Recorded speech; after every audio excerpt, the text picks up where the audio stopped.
Kona we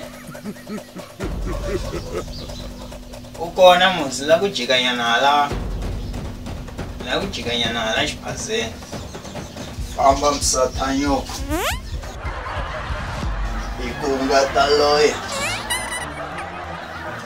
kumbe se wa loya navela ku loya kumbe se wa